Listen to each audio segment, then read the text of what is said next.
Hello and welcome to episode 25 of the Barndoor restoration. Last episode I did the finishing touches on the two front frame rails. This episode I managed to assemble something. It feels a bit like a milestone, finally putting things back together. So a little bit how these went together from the factory. The reinforcement plate inside the frame here for the front beam to bolt to was spot welded to the inner panel. Then the inner panels of the floor, the splash panel up here, and the cross member are all spot welded together.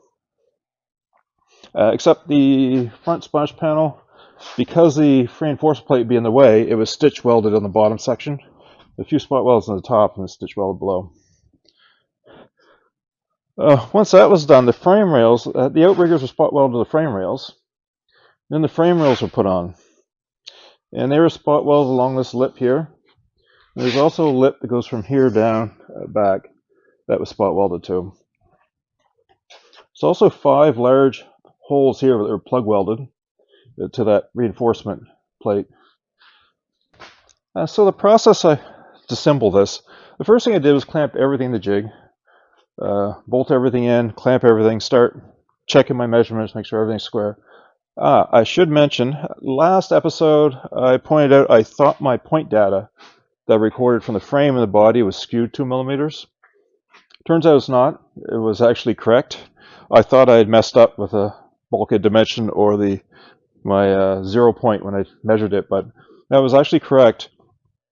I measured my 64, and it turns out the side panels are actually 2 millimeters ahead of the front of the bulkhead. Well, I thought they were equal.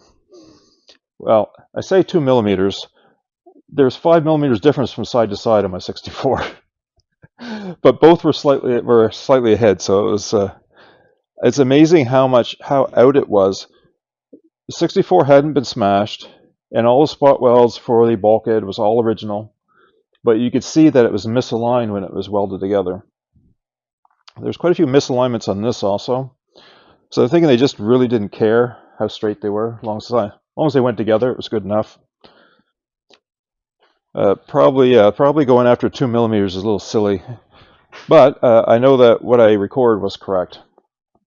So anyway, after I verified all the measurements, everything clamped up, I took a marker and I marked all the edges of all the panels, outriggers, cross members, and stuff. The reason I was doing that was so that to drill for the plug welds. So my spot welder is not heavy enough to spot weld the frame. So I wanted to plug weld, and the holes I wanted inside on the inner panel. So I could plug weld from the inside. That would preserve the spot weld divots that originally are from the factory. And it's easier to finish the flat panel in here than it's tried to smooth this off. So I marked everything, took it out apart, and then drilled this panel. I also drilled it to plug weld into the reinforcement plate that's in here because it was leaving it on the frame rail. So I drilled for that. Then I drilled the frame also for the outriggers because I wanted to plug weld from the inside, and drilled for the top here where it welds into this panel. There's also holes drilled up through here because this panel has a flange on the bottom that plug welds up through. So drilled all the holes and clamped everything back in again. Verified all the measurements again, sure everything's square and good. Then I started welding these inner pieces together. So I was able to spot weld right across here, the front panel to the floor. I plug welded the 4 corners of the floor to this panel. And then the cross member, because there's no way to actually spot weld that when it's together, I actually just put a piece of weld inside the cross member where it wouldn't show, piece on each side. Oh, and this splash panel, I put a little stitch of weld on the bottom where it's stitch welded there anyway, so I put a stitch inside to hold everything straight. Then I just pulled this out, put it on my table, so I could get spot welder and spot weld all the sides and get everything spot welded together. That went very well, except that this cross member, when I welded in, one of the sides I didn't have enough. I was trying to keep the weld very small so it didn't show, and one side broke loose. So I clamped it, but I guess I didn't pay enough attention, and I had it a little bit twisted. So I put 4 spot welds in that end before I realized that this doesn't look right. It was a little off. So I thought, well, I'll just take this sharp chisel and a hammer, and I'll just drive it through and knock them out, cut them out. That was just going to tear the metal. So I drilled the spot welds out, but I drilled them with a 5/32 drill, thinking that was big enough to get the welded piece. It still wouldn't come out, so I had to drill with a bigger drill. Finally, it broke them loose. So I was annoyed that I had it in the wrong spot, but I'm very happy with how strong those spot welds were and how much work it was to get them out. So I'm glad I was able to check that. Anyway, got everything spot welded together. Cleaned up the welds, and all I did was just wire wheel on a drill, clean them up, and put some zinc spray on them. Make sure that there's plenty of zinc where it's going to be inside the frame. I didn't care about the other spots because it would be finished later. After that was welded up, I had to weld the outriggers on the frame rail. So plug welded them from the back side. I finished the weld off, but then I took the spot welder and I spot welded them.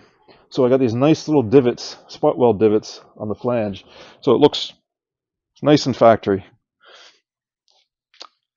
Once that was done, I put this back in the frame and bolted everything back up and clamped it again. That was a bit tricky. You have to have one frame rail out in order to get it in. The way the flanges are, there's just no way to get them down in there. So I got it back in, clamped the spot. Then I just started plug welding. The trick with plug welding is to make sure that you start your arc to the outside piece. And you just kind of pull that and then just fill the hole in. If it starts to arc to the inside piece, it sometimes won't bond to the outside, or you have a very weak weld.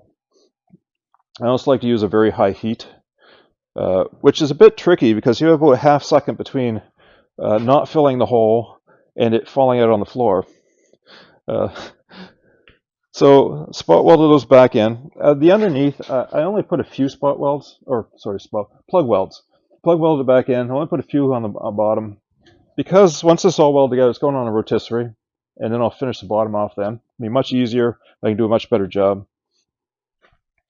There's plug welds across the top here. There's some on the bottom here, but I only welded in one on each side just to stabilize it all. Now there is they put a bead of weld back here, about 1.5 inches long, and that corresponds to the level of the floor of that under seat storage. I'm assuming that's because they couldn't put a spot weld there. So they there's also a bead of weld here, and then there's a bead of weld along this side. So the inner panel ends, the frame ends. There's also a 3mm thick rectangle that is welded in underneath this. So this weld burns all 3 of those together. Now the welds you see are rough. This is the original weld here, and mine matches it. The welds are burnt in very well, but I left them rough because I want them to look original. The original welds on this were just terrible, and I wanted to have it look factory. I don't like over-restored vehicles. I like them to look original. So you see some of the original weld here. There's actually plug welds. They have holes they left right through. There's actually blew a hole through there and left it open, full of pits and holes. They're very rough welds. So those welds were put in. Now the back of the plate that's here, and that's a mating plate for the front suspension. That's continuously welded on the outside and the inside. Now I'll do that later, but that's normally just a continuous weld in there.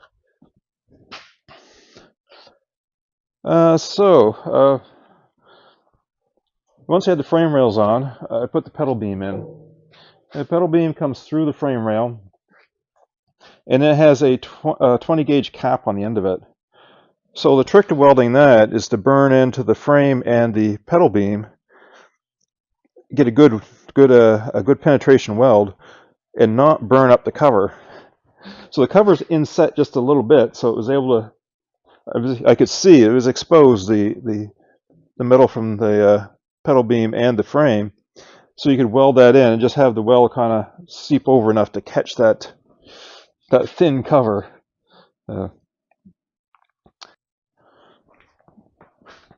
So anyway, pretty happy with how it come out.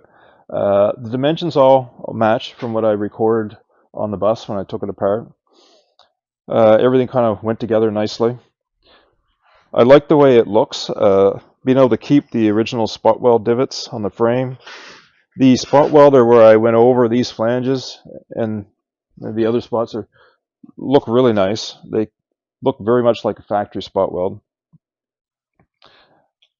I think once it's all assembled and painted, it'll be very hard to tell that this wasn't an original metal bus, which is kind of what I'm going for. I want it to look like original. I don't want it to look over-restored. I want to keep the defects that the original buses had. So I guess that's about it for this episode. I'm very happy with how this has turned out. Everything fit together, dimensions worked out right. It looks very factory.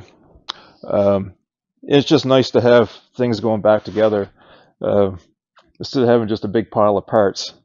Next episode, I'm going to move to the back.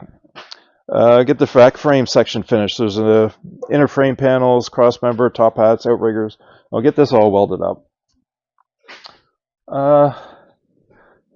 Keep watching for some video of assembling this and some detailed video around how everything goes together. Thanks for watching.